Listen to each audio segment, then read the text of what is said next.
Selamat pagi, Mas Fahril. Iya. Iya, panggil Mas saja ya. Santai-santai. Iya, panggil Mas Aldi. Itu. Sehat, Fahril. Alhamdulillah sehat. Sudah sarapan sebelum kesini? Sudah. Sarapan apa? Harapannya tadi itu tempe. Ya, ini saya Sayur puasa jadi sayur kangkung. Saya kan masak sendiri. Tidak sih beli. Beli. Oh, beli di dekat kos ya berarti. Oh, oke. Tadi kesini naik apa atau ojek atau jalan kaki? Motor sendiri. Naik motor. Oke. Kos gimana Mas? Saya di jalan dua. izin Jalan informasi Jombang itu dekatnya Jalan Surabaya itu tak? Oke Mas. Oke. Jadi terima kasih saya sampaikan kepada Mas Fahril ya telah hadir pada siang atau pagi nih Mas Enaknya. Menjelang ya pagi menjelang siang sudah hadir dalam sesi konseling pada pagi hari ini. Sehat ya ini ya? Ada kegiatan nggak tadi ke sini? Kegiatannya paling minimal menurut itu yang serentak itu Puasa apa? Puasa apa? pengantar ilmu pendidikan. Iya, Oh, pengantar ilmu pendidikan. Oke, itu sekitar jam 8 sampai jam 9.30. Oh, sampai 9.30. Oh, berarti 1 jam sebelum ini sudah selesai tadi? Iya sudah. Tapi pas belum kesini tuh masih posisi situasinya itu belum mandi, jadi agak telat kesininya tadi. Oh iya, tapi ini sudah mandi berarti? Sudah. Iya, nggak apa-apa. Jadi tenang, seperti Mas Fahril relax ya, nggak usah tegang, santai, tenang. Kita di sini ngobrol. Nah, saya kan sudah pernah mencelik sih sebelumnya. Ini pertama kali sih. Oh ini pertama. Saya biasa panggil Kak, soalnya saya bukan orang Jawa, jadi iya. agak biasa panggil Mas. Orang mana Fahril ini? Saya orang Sulawesi Selatan. Sulawesi Selatan. Berarti kalau di Sulawesi, kalau manggil yang sebaya tapi lebih tua sedikit itu Kak. Ya, Oke, itu ya. Karena kalau sebutan Mas di tempat saya itu khusus kayak jual bakso, jual sayur kayak gitu. Kalau beli bakso dan Mas. Iya, betul. Tapi kalau gini Kak. Iya. Oh, oke. Ketahuan baru ya. Oke. Belum pernah muslim ya, ini pertama kali ya. Oke. Saya jelaskan lebih dulu ya. Jadi nanti kita di sini itu mudahnya itu ngobrol Fahril. Apa yang menjadi unek-uneknya Fahril akan kita ngobrolin. Saya di sini itu bahasa kerennya konselor. Dan Fahril di sini bahasa kerennya konseling. Tapi kita di sini ngobrol. Apa yang menjadi unek-uneknya Fahril disampaikan kepada saya. Begitu ya. Terus Fahril disampaikan selebar-lebarnya, seluas-luasnya. Jangan khawatir, saya berkomitmen kepada Fahril untuk menjaga apa saja yang disampaikan oleh Fahril seperti itu. Tapi Fahril di sini juga harus membantu diri Fahril sendiri seperti itu. Saya hanya membantu Fahril, bukan saya membantu menyelesaikan masalah Fahril. Saya membantu Fahril menyelesaikan problemnya. Bisa dibahas lagi. Ada. Nah, untuk kita ngobrolkan supaya nggak panjang lebar. Jadi setiap apa nyebutnya ini sesi, setiap waktu kita berdiri di sini itu ada waktunya seperti itu. Kita sepakati waktunya itu maksimal 36 menit. Bisa dipahami? Ya, tidak ada masalah. Sudah. Senderan dulu nggak apa-apa. Sambil senderan. Kita ngobrol di sini tenang. Mas Fahril bisa Kak Fahrilan itu saya kayaknya. Saya manggil juga Kak. Kalau saya. Ya nanti Fahril bisa cerita kalau sudah siap apa yang menjadi unek-uneknya problemnya ini. Bisa dipahami. Kalau sudah siap bisa diceritakan. Saya juga izin catat ya, supaya saya nggak lupa poin-poinnya Fahril. Oke. Mungkin masalah yang baru-baru ini sudah itu kalau uang itu sebenarnya tidak perlu bagaimana kan, cuman yang sisinya yang apalagi saya kan domisili bukan sekitar Jawa, 2 kilo Jawa, jadi otomatis mengurus berkas mulai dari KTP, STNK motor, SIM dan lainnya itu sangat ribet di sini, dan bahkan ada beberapa yang disuruh untuk kembali di domisili. Sedangkan kan untuk kembali di domisili itu harus pakai KTP juga, dan itu solusinya bagaimana? Sedangkan di pihak Dukcapil itu katanya itu bisa pakai KTP elektronik. Sedangkan pada saat sampai di lokasinya realitanya ternyata nggak bisa. Jadi agak kurang, ada apa ya, berbeda dengan yang di Dukcapil dengan pas ngurus di bank misalkan kayak gitu. Jadi dia pusing juga. Berarti ini baru-baru ini sekitar hari Jumat kemarin. Oh, hari Jumat kemarin? Baru bulan Mei kemarin? Iya, Mei ya? Iya. Oke, itu hilang di mana? Dan ketika jalan depan mungkin pada saat saya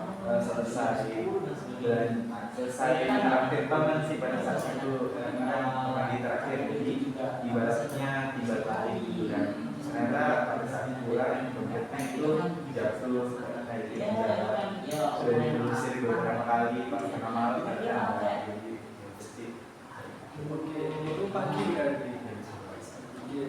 Sadarnya waktu siang atau malam atau gimana? tidak, itu pada saat jam 9 malam. Oh, Hilangnya dari sadarnya itu pada saat sampai kos sekitar 9.30 siang. itu ya. Farid khawatir. Khawatir sekali. Apa yang Farid khawatirkan? Khawatir itu berkasnya malah ribet sekali, dan uang-uangnya kan juga ada di sana, dan sampai pas berkas itu malah kena apa ya, oknum yang tidak bertanggung minta uang untuk mengurusi berkasnya, padahal itu akan gratis terus berkasnya. Itu kan juga khawatir. Oke, berarti kekhawatiran Fahri ini itu karena dompet hilang atau karena ngurus berkas? Dua-duanya sih Kak. Dua-duanya. Jadi yang lebih khawatir karena ngurus berkas? Iya, berkasnya. Oke, sudah pernah ngurus berkas itu berarti? Ini sebentar jalan kan bilangnya hari Jumat, jadi pas Sabtu itu sehari untuk ngurusi beberapa berkas yang bisa salah satunya itu lapor ke polisi untuk ketika ada oknum yang menyalahgunakan identitas saya dari dompet itu bisa langsung dilanggar dengan ada sifat kehilangan. Oke, Farid. Farid khawatir akan hal itu ya, betul. Saya memahami pasti dalam situasi kondisi tersebut bingung ya. Tapi jadi ini Farid, apakah Farid itu sudah mencoba untuk menghubungi orang atau keluarga di rumah? Dari beberapa sahabat yang juga dan keluarga juga dibantu untuk Oke, kenapa Fahil mempunyai pikiran bahwa takut disalahgunakan ataupun mengurus berkasnya itu? Agak pengalaman. ya, untuk kalau ngurus berkas itu di daerah saya pernah ada beberapa teman saya juga yang pernah itu.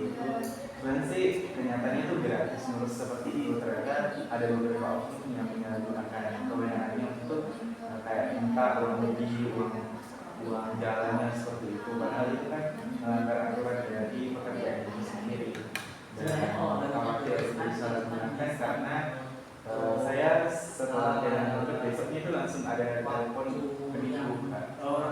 Dia itu kayak mengaku menemukan dompet saya di Gresik. Dia itu menemukannya di depan Gresik.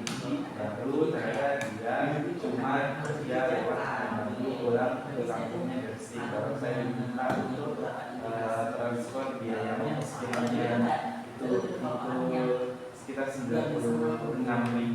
Saya tanya saya ternyata itu tidak masuk akal, mungkin karena kan biasanya itu cuma 1.000, 15.000, apalagi bukan hitung per kilo seperti itu. Dan saya juga konfirmasi untuk foto dompetnya, dan dia tidak mau, bahkan malah disuruh bayar lunas cepat paketnya seperti itu. cemas atau resah? Rasa sih takutnya itu betulan dompetnya itu malah kepikiran bahwa itu penipu seperti itu kan, jadi orang ini juga tersinggung pikiran penipu, jadi sudah ada niat lagi untuk khawatir Mengganggu aktivitas sehari-hari? sejauh ini sih belum sih Kak, walaupun sering kayak pikiran gimana ya, tapi berusaha untuk adalah mungkin juga hiburan sih, apalagi kan pada saat saya UTBK itu kayak bekas sekali karena sering tidur, sering mengaji pada saat saya semester 2 ini kan, baru fokusnya itu cuma di urusan di PKN, jadi sholat ya sesempat saja sih, baik subuh sebangunnya kayak langsung, apalagi mengaji juga jarang sekali sampai ke sana, dan bagi saya kekayaan dompet ini merupakan hiburan sih Kak. Seperti itu dari Allah, karena ya itu karena kayak jauh saja berbeda dengan saksi cerita. Oke, iya. Saya paham, pasti apalagi dalam kondisi yang dekat dengan orang yang resah itu. Tapi saya mau konfirmasi, jadi Fahri ini sampai saat ini masih khawatir atau cemas? Kalau dikatakan masih khawatir cemas masih ada sih Kak. Soal yang di telepon terus itu takutnya beneran dompetnya, tapi malah dikirakan itu jadi orang yang tersinggung juga gitu. Makanya kayak kalau misalkan khawatir itu ya lebih capek saya sih kalau balik urusin satu berkas sudah lagi ya. Tidak terus gimana? Di teror itu enggak cuma satu hari itu saja. Ya, jadi itu sistemnya kayak dihubungin sama karyawannya, disuruh telepon bosnya. Di sini katanya tidak punya WA. Itu kan sebenarnya kata teman saya itu tidak masuk akal hati bos, tapi tidak ada WhatsApp dan tidak masuk akal lagi, dia tidak mau foto dompetnya. Menurut saya kayak Oke, Fahri sampai saat ini sampai sini masih kepikiran, masih resah ya? Pengaruh ke aktivitas seperti makan atau belajar ketika ujian? Sejauh ini tidak sangat berusaha ketika belajar ya menyempitkan semua dulu fokus dengan belajar itu dan supaya tidak stres dengan masalahnya juga. Kita selesai ingin menyelesaikan masalahnya kayak ngurusin berkas betul-betul fokus ngurusin berkasnya itu yang bilang gitu, nggak distract dengan hal yang belajar lagi. Soalnya kan belajar di luar ruangan. Oke, jadi mengganggu atau tidak apa sih sebenarnya Pak Deni ini ketika merasa khawatirnya itu timbul lagi, cemas itu timbul lagi, itu biasanya saat apa? Ketika melamun sih kan, tiba-tiba harus berpikiran apalagi kalau misalkan ditelepon sama orang tua yang bagaimana, dia juga berpikiran ya kok bisa ya bilang ya sampai bisa langsung kembali saja di depan mata itu sih pikirannya selalu kalau misalkan ada nama atau bisa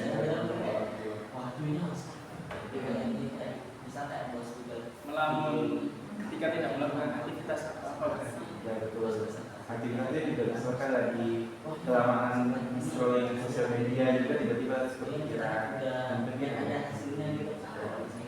dan seandainya dia tidak bilang bisa nyantai gitu sibuk urusin ikut gigi dan tiba-tiba pikirannya pas selesai PKS ini langsung kayaknya tidak ada beban lagi dari sisa pertanyaan seperti apa, ternyata ada lagi nyebelin tambah pikiran ya. Orang tua sudah tahu ya. Fadil sudah coba untuk mengurus berkas-berkas semuanya. kecuali KTM belum, soalnya banknya kan harus dibuat juga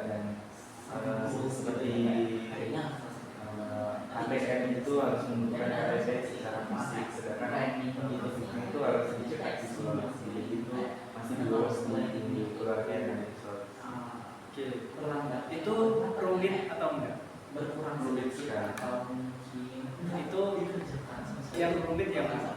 Rumitnya itu yang di bagian stand kamu ya. Kalau kan BPKB nya di luar, masalah itu juga masih kecil untuk motornya. Jadi ngurusin BPKB ini itu harus lunasin motornya dulu baru bisa keluar. Iya. Dan banyak stepnya kayak ngecek lagi motornya, kepemilikannya seperti apa. Iya. Itu bukan bisa tempat kayak di tempat lagi. Oke, berarti ada satu hal yang pengurusannya rumit. BPKB Lainnya itu siap begitu KTP itu bisa selesai di hari ini. Menurut Fahri, berarti yang lainnya tergolong mudah. Ya. Tapi kenapa Fahri tetap khawatir? Khawatirnya itu ya di BPKB ini kalau lebih khawatirnya itu kalau misalkan di sela-sela pas ngurus tiba-tiba sakit kayak gitu, jadi malah tiba-tiba kan saya juga jadi kita mau ke kampus kayak itu juga jadi takutnya itu malah mengganggu proses saya itu belajar ke kampus nantinya karena perjalanan beberapa hari. Oke, Fahri takut mengganggu proses belajar. Iya. Seperti itu. Berarti ada rencana sih ke kamu. Iya. Wah, bagus. Oh, selama liburan ini ya berarti. Iya betul. Oke, jadi saya memahami kekhawatiran Fahri. Tetapi ini Fahri, apakah itu sudah benar-benar terjadi? Fahri gini, Fahri kehilangan KTP seperti itu. Fahri tadi sendiri konfirmasi yang ngurus berkasnya sulit itu BPKB. Lainnya tidak mudah. Tapi untuk apa Fahri khawatir bahwa ini akan mengganggu proses belajarnya Fahri? Padahal kepengurusannya belum mudah, termasuk KTP.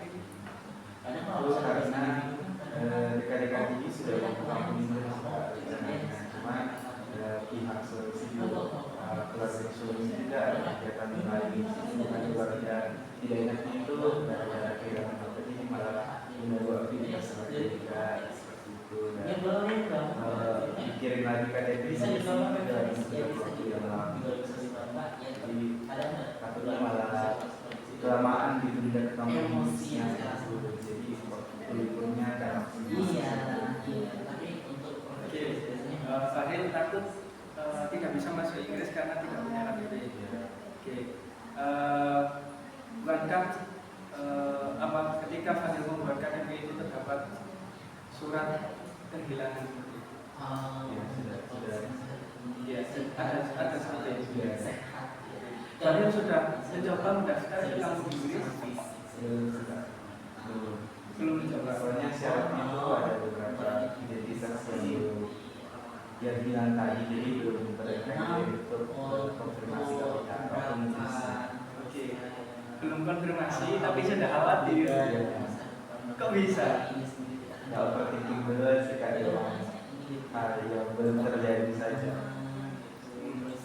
Overthinkingnya kenapa? Itu nggak bisa kalau berpikir takut ditolak sama kampus, soalnya belum kita.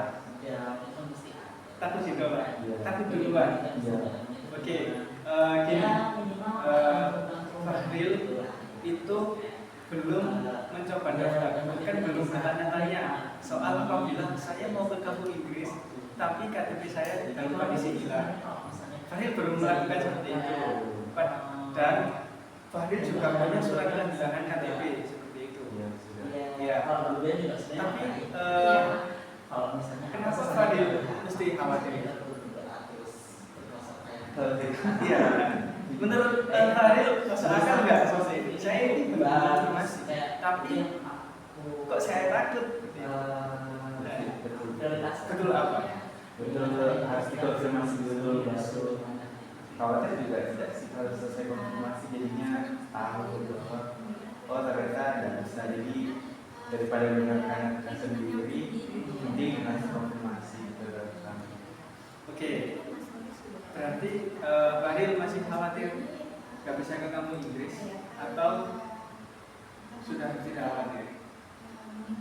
Kayaknya kalau sekarang masih khawatir sedikit, tetapi harus konfirmasi dulu supaya menghilangkan khawatirnya. Oke, seperti itu ya Pak. Oke, jadi ketika Fadil belum memastikan seperti itu, Fadil malah khawatir sendiri seperti itu. Padahal itu agak pasti. Oke, jadi itu ya Fadil yang kamu Inggris.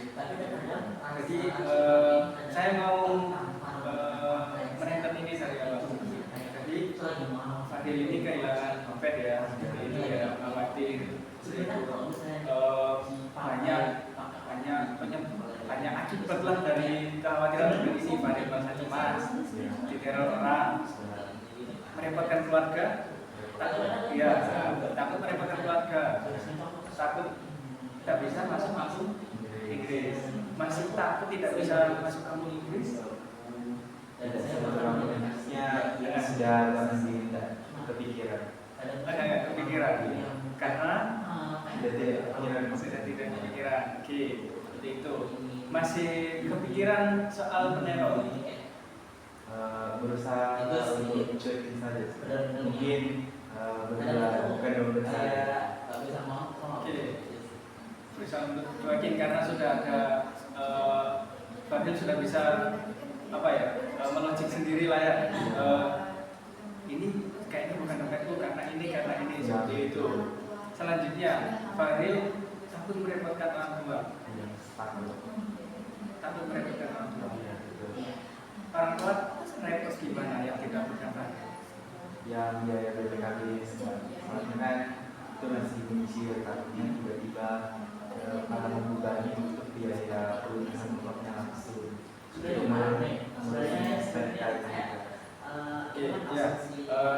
memahami pasti bukan biaya yang tak sedikit, tapi apakah dengan Fadil tidak bilang BPKB bilang itu akan menyelesaikan masalah BPKB ini?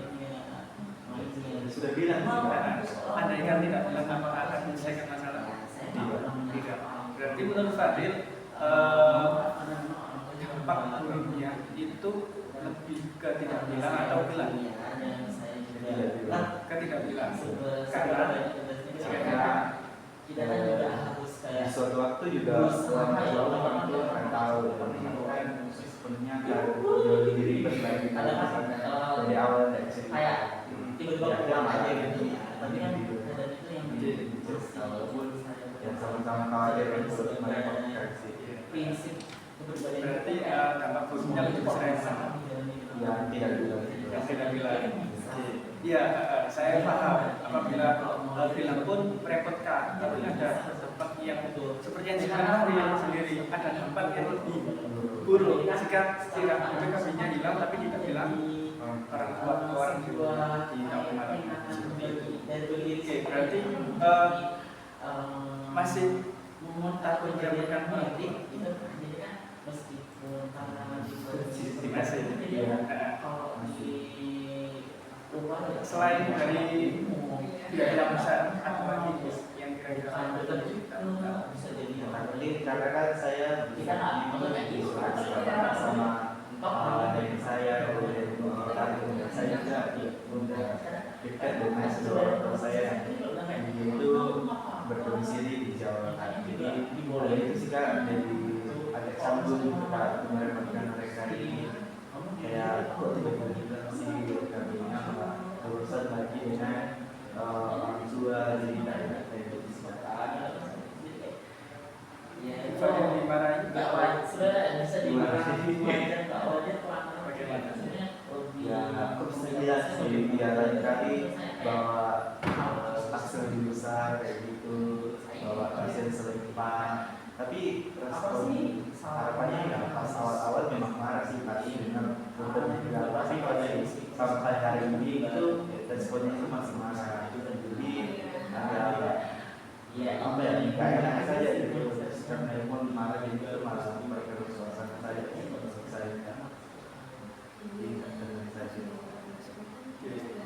setiap telepon gimana? Aduh, bagaimana ngurusin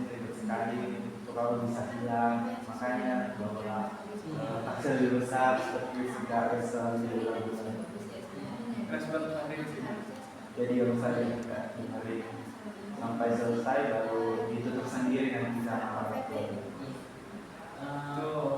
Fadil kepikiran. Itu posisi nasional. Kepikiran sih Kak. Soalnya kayak Saya juga sebenarnya kalau sebenarnya berurusan lain. Maksudnya itu berurusan semuanya tuh orang tua melibatkan mereka lagi. Karena kan saya tidak dekat kan sama mereka. Jadi bagi saya seharusnya nggak sendiri apa gitu mereka lagi. Terus gue peringatan, terus karena memang sejak baru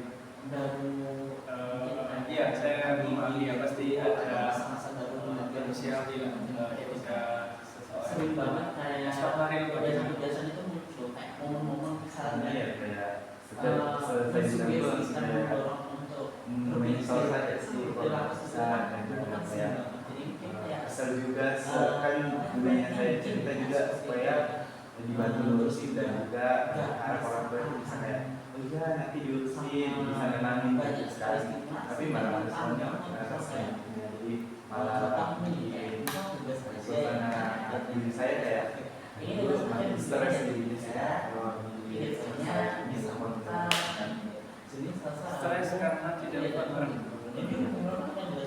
Oke, berarti Fadil ini cemas atau khawatir atau takut itu langsung kayak kehilangan dompet atau ketika orang tua merespon kehilangan dompet.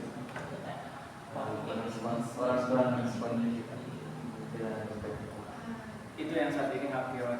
iya soalnya kalau kalian kontak tuh selalu ya tadi itu berusaha iklan mungkin bulan dan ya data dan harapnya orang tua responnya supaya ada pikiran itu malah stres ini karena memang juga pernah berkonseling terus juga ada sering Jadi kehilangan dompet ini juga memicu ketakutan Fadil karena respon orang tua ya. di tempatnya dari dulu seperti itu kan jadi Terakhir Bapak ini apa yang Fadil sampaikan mengenai orang tua? ya pas sama suasana lebaran dalam aja lumayan kayak saya berpikiran itu pas dengan dompet stay di mana saja ibu ya itu kayak untuk di Adha kata mereka itu di Jawa itu nggak terlalu bagaimana kan soalnya kalau di tempat saya itu di Sulawesi kalau misalkan di Adha dan Idul Fitri itu ramenya itu 11-12 sedangkan kata kalau di sana itu menurut saya itu pagi Lumajang itu nggak terlalu seheboh pas Idul Fitri jadi saya itu terus masuk ke kembali tapi karena kehilangan dompet harus kembali lagi ya bingung nanti alasannya itu bisa kembali ke malam tadi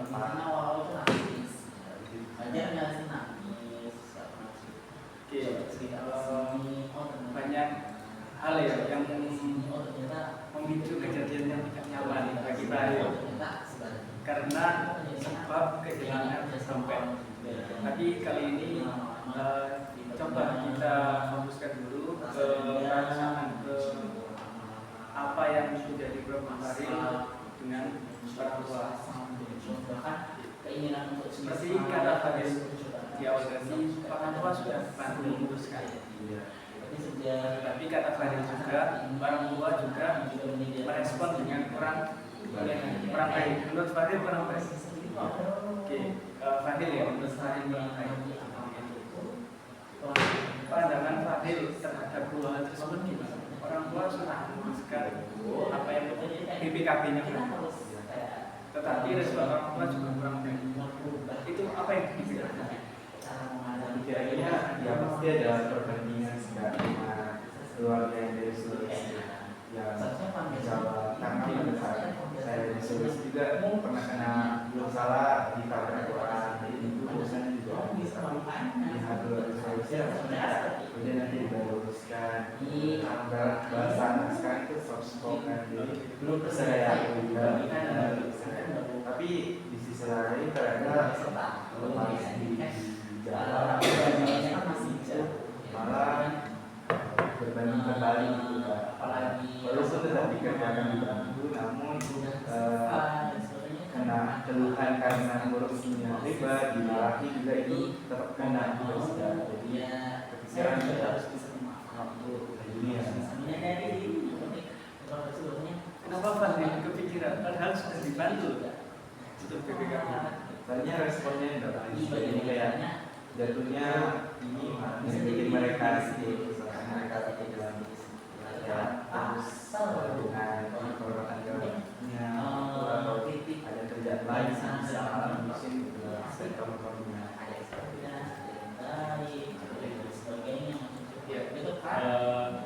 Fadil berkali-kali bilang ya kalau takut ngerepotin orang tua. Tapi Fadil sendiri juga bilang bahwa kalau tidak minta tolong bantuan orang tua, ini mungkin jadi tambah buruk seperti itu. Itu bagaimana? Padahal Fadil sudah punya pikiran, andai pun saya mengambil keputusan untuk tidak melaporkan dengan atau diam kejadian ini, ngurus sendiri, itu tambah buruk. Jadi lebih baik saya lapor orang tua. Begitu. Tapi kok Fadil tampaknya enggak setuju dengan keputusan yang Fadil buat, yaitu melaporkan orang tua.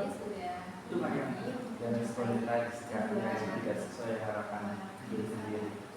Jadi kalau misal tidak tidak soalnya nanti makin juga. Cuman ya ada khawatir kan ya maksud tadi yang responnya ternyata tidak sesuai ekspektasi sendiri. Oke. Seberapa yakin Fadil bahwa orang tua itu benar-benar direpotkan karena BPKB? 100% Kak. Soalnya setiap menelpon hari-hari itu setelah kan biasanya menelpon cuma sekali seminggu, cuma bertanya kamu dibuka dan itu ya sudah makan keras itu pun cuma sekali seminggu. Dan karena kita BPKB ini ditelepon hari-hari, kan pagi telepon, siang telepon, dan responnya itu masih tetap sama. Saya happy, senang banget. Ya paling tinggi, jadi ada malas juga memusinya. Semenjak kehilangan tidak Iya. apa yang dilakukan? Jadi tadi di sini, aduh kembali lagi ke kalimatnya ya bisa bilang lain kali itu lain kali itu masih banyak orang kayak gitu. paling kota besar itu satu kalimat yang selalu diucapkan pasti terus Selalu ya? iya Selalu diawali, diakhiri, atau dengan apa? di akhir juga langsung pas selesai ya orang tua saya bilang aduh dia sekali makanya bawa pas dulu langsung dimatiin. Jadi itu kayak respon kitanya juga cuma kayak ya lama sih gitu kan langsung dimatiin pas belum sempat bicara juga, apalagi nanti pas kembali ke rumah gitu kan, pas pulang ke rumah orang tua aja jadi nanti pasti suasananya menjelang lebaran malah jadi udah lain. Takut seperti itu. Oke. Ya. Respon seperti itu nggak pernah diharapkan. Ya. Sudah pernah coba untuk menjelaskan? Sudah. Tapi tipikal orang tua saya itu ya apa yang menurut benar ya belum benar gitu. Tanpa mendengarkan lurus hati. Oke. Apalagi yang tidak dekat dari apa ya, ibarat kayak orang asing rasanya suka, walaupun kayak kalau ini orang tua ini anak, tapi kayak masih ada batasan gitu, belum bisa terbuka. Fadil sudah mengenal tipikal orang tua. Ya keras ya. Keras. Itu tipikal orang tua. Ya. Oke. Mengapa Fadil mengharapkan respon yang baik, tetapi sudah mengenal tipikal orang tua? Ini menurut Fadil gimana? Ya, harapannya sih semua orang tua tahu bahwa dia keras, tapi ya dia juga harus mendengarkan anaknya sih ya. harapannya kayak bisa mengobatkan sendiri anaknya itu bisa tidak semata-mata kayak anaknya selalu memahami orang tua, tapi dia juga berusaha memahami anaknya juga sih. Iya. Yang saya paham Fadil mengharapkan respon yang baik seperti itu. Jadi saya menurut ya dari kehilangan dompet mengakibatkan banyak hal berubah dari kehidupan Fadil. Ya. Takut gagal ke kampus Inggris, takut merepotkan orang tua, responnya tidak baik, seperti itu, khawatir diteror orang, seperti itu. Tapi dari obrolan kita tadi, Fadil sudah tidak cemas lagi diteror orang, seperti itu. Karena Fadil yakin ya bahwa itu jelas penipuan. Fadil masih khawatir nggak bisa ke kampus Inggris? Tidak khawatir, seperti itu. Tapi Fadil masih kurang menerima respon orang tua dan takut merepotkan. Ya, seperti itu. Saya memahami ya, pasti situasi sulit seperti itu. Tapi kita akan bantu bersama. Karena ketepatan waktu sudah 35 menit, kita lanjutkan obrolan kita di lain waktu seperti itu hari ini. Bisa dipahami ya. Kita nanti kontekan lewat WA aja gimana Fadil bisanya hari apa. Nanti kita buat janjian bersama. Itu. Saya harap Fadil bisa hadir dan lebih terbuka lagi untuk bercerita kepada saya. Amir, bisa dipahami? Bisa. Oke, terima kasih Fadil ya. Oke, tetap semangat itu dan jangan khawatir. Terima kasih ya Fadil. Selamat siang. Tenang.